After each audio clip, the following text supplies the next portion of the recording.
Hello, everybody. We are in the Beginning Basics 1 unit, and we are looking at Part B, which is the 5 themes of geography. And so these are kind of themes that you see in everything in geography, and we'll talk about them throughout the year a little bit. Okay, so your task will be to fill in your notes for Part B, which you can go to Google Classroom to classwork. Here's your notes packet right here in the Basics unit. And then we'll be filling in this part B right here. So this section is what we'll be working on. So here we go. Feel free to stop the video as we go along if you need to fill in some notes. So when we look at this section, we have 5 different themes, and we'll take a little bit of time with each. Now the first one is place. All right, now every place is distinct, and it has certain characteristics. And these characteristics can be human, and they can also be physical. Okay, so when we look at your notes for this, okay, you could just put here each place is distinct and has physical and human characteristics. Great. Okay, so now we'll look at the physical characteristics to start.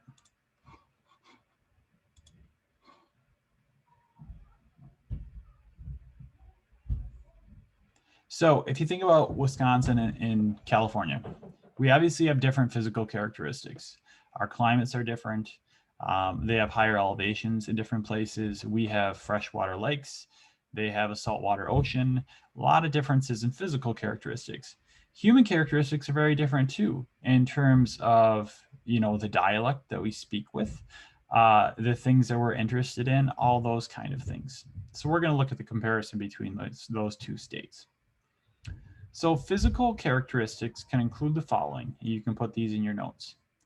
Landforms, right? Do you have lakes or rivers, mountains, hills, whatever it might be? Ecosystems. Is it a rainforest? Is it a tundra? Do you have a desert? Whatever you might have there. Climates. Do you have an arid climate? Do you face hail or tornadoes or blizzards? What's common to your climate? Right now I'm recording from school because we have an in-service snow day, because snow is very normal for our climate. And so that's what you have for your physical characteristics. So if you want to stop and fill those in, you can. And then we're going to go to kind of a comparison between California and us here in Wisconsin, right? So if we think about landforms, and I'll make this a little bigger for you if I can. Might make it too big. Perfect, actually. Okay. If you think about landforms, and you think about us, and you think about California. Well, Wisconsin, what landforms do we have here? Well, we have hills, we have valleys, we've got flatlands. I guess you'd say prairie, right? Lakes, rivers, all that kind of stuff. Now let's go California. Well, they have mountains. They definitely have valleys. They're going to have, I don't know if they have a whole lot of flatlands. They'll have ocean, probably some rivers, probably some lakes, right? That kind of thing. So some similarities, some differences. The ecosystem, if we go up to this side and we said ecosystem, what do you see there? Okay. So for us, we have an ecosystem that's going to focus around a lot of deciduous forest and mixed forest, right? And let me look back quick again when we talked about this. Okay. Over here, we're going to have a few different things. We'll see more of an arid climate in some places. We're going to have a highlands climate in the mountains, right? And they're going to have a mix of trees, 2 different types of forests. And then you go to climate, right? This is where it's interesting too. So climate, if we look back, and actually I should have put arid down here. You're going to have more of an arid climate there. We have more of a temperate climate. I think they call it continental to be exact, right? And we're going to have snow, and we're going to have tornadoes, those kind of things. Whereas, you know, they're going to have an arid climate, and they're going to have earthquakes. And they're going to have more periods where they have a drought. So those kind of things. So, you know, when you look at place, it's distinct. Wisconsin is very distinct compared to California. They are definitely different in those regards. All right, we'll move on to our next one, which is human characteristics, right? So human characteristics can be a lot of different things. It can be the amount of people you have. It could be your languages, your customs, your religious beliefs. It could be ethnicities, what's important in the economy, what type of government you have, those things like that. And so when you compare two places in terms of human characteristics, you'll see some similarities and some differences. Okay, so let's look at amount of people. So population in California. What's your guess? I guess 54 million. 39 million. All right. So we have 39 million for here. And for Wisconsin, I'm going to guess 5.8 million. So we'll say 6 million. So obviously, amount of people is very, very different. Now, in terms of languages, we mainly have English and some Spanish in Wisconsin, but not a whole lot else. California is going to be English and Spanish. You're going to have a lot of Asian languages there. So Chinese, Japanese, etc. Because they are on the West Coast, you're going to have a lot of people that are either traveling from Asia or they migrated from there. Customs, okay? So two Wisconsin customs that are interesting. Ice fishing and hot dish. You can say casserole if you want, I don't care, right? Now that's going to be very different from, you know, California and surfing. I don't even know what I think about with California food, right? And so, you know, we have very different customs because of our climate, because of a lot of different things. In terms of religious beliefs, mainly Christian type churches, right? Over here, you might see Christian, you might see some Buddhism, you might see some Hinduism, right? Because you do have a lot of religions coming in from Asia. So differences there. Economy, both are really big for farming. We have some mining, right? So those kind of things. Over here, you're going to have farming as well. It's going to be a lot more vegetables that are farmed, whereas we don't have as much of that because of our climate. You're going to have a lot with tech out in California too, so that could fit. And then government will be the same. We both have democracy, and we both use direct and representative democracy. So when it comes to, you know, human characteristics, there are some similarities. Both are mainly English speaking. Both main language would be Christian, and both would have a democracy for a government. But there's also some obvious differences there as well. So that's that. Okay, moving on to our next segment. So after that, we have regions. And a region is a group of places that have at least one common characteristic. It could be a human characteristic, it could be a physical characteristic, just depending on the situation you're looking at, okay? So, you know, sometimes you see regions like people will talk about the Northwest, or they'll talk about Western Wisconsin, or the Midwest, or whatever it might be, right? So there's three types of regions: formal, functional, perceptual, okay? So for your notes, when it comes to region, let's see here, we are right here, good. I would just put in this first part here about these. So what it says here, and then it could be physical or human characteristic. And then you can put the rest, the types, well, they're already listed for you. So now when we go into the types, a formal region. Formal regions have certain characteristics found in all areas. Okay, for example, the United States is a formal region because we are all within the same boundaries. We all share the same government, those kind of things. Okay.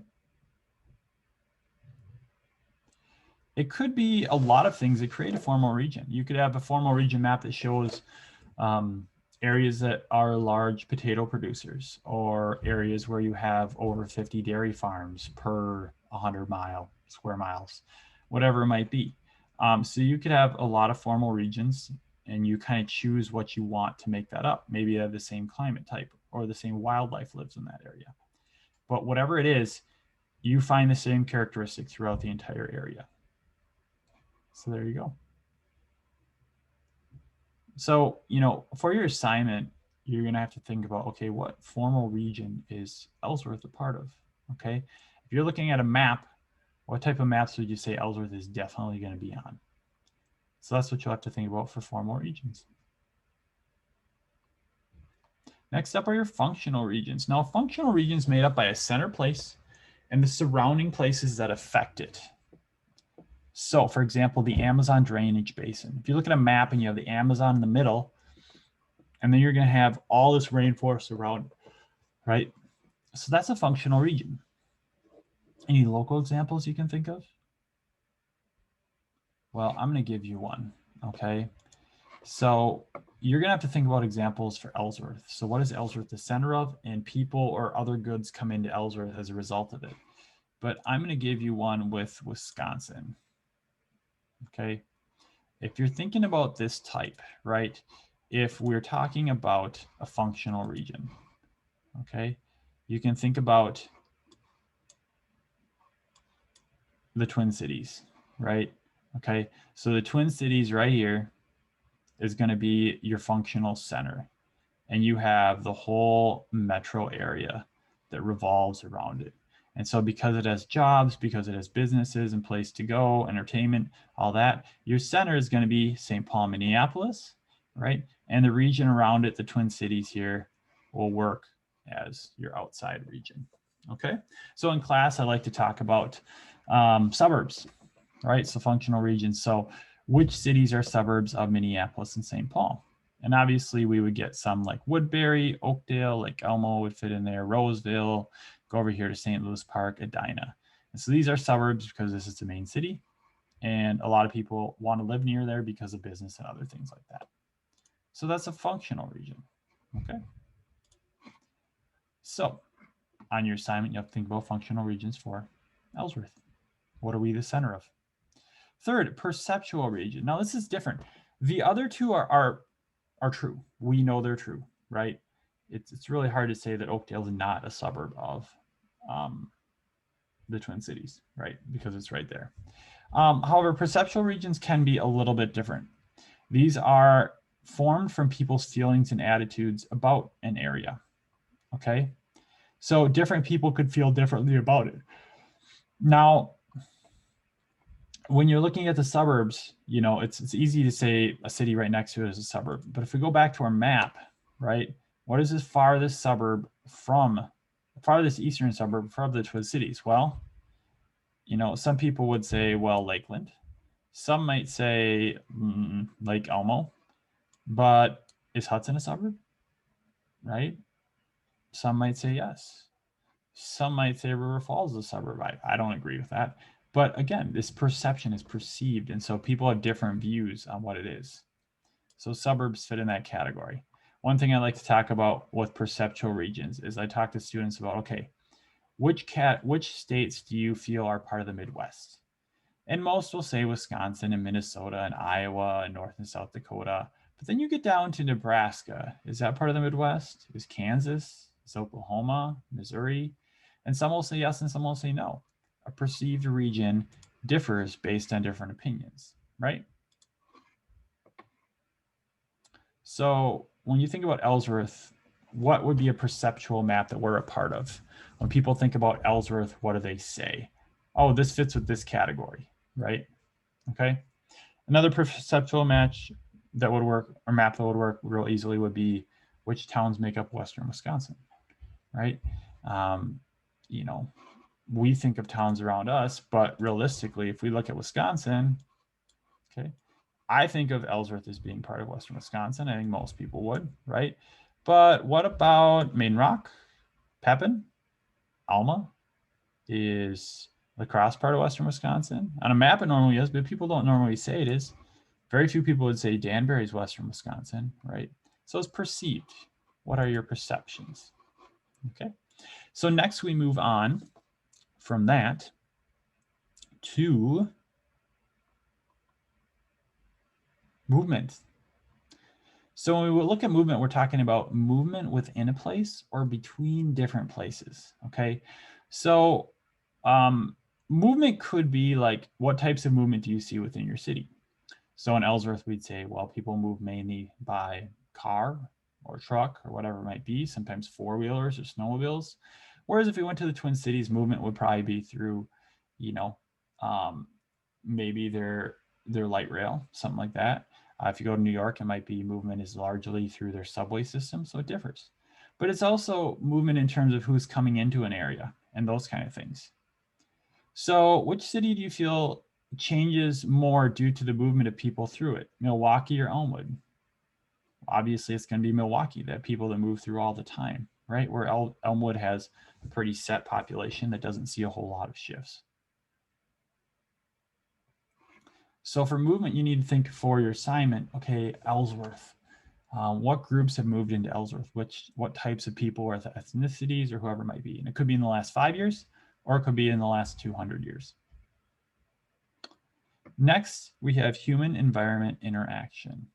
Okay, this is going to focus around how people use the environment, and it could be good ways, it could be bad ways, depending on the situation. So sometimes it's good, sometimes it's bad. So good, if you think about how are people doing good things with the environment, think about recycling. That's a pretty good thing, right? Maybe crop rotation. So you're using the nutrients in the soil better. And then sometimes they're bad. And so for the bad, I think about pollution. I think about cutting down the rainforests. Things like that are definitely bad, right? And so, sometimes you're in the middle. Settlers in Wisconsin, that's a tricky one because they cut down the forests, which isn't great.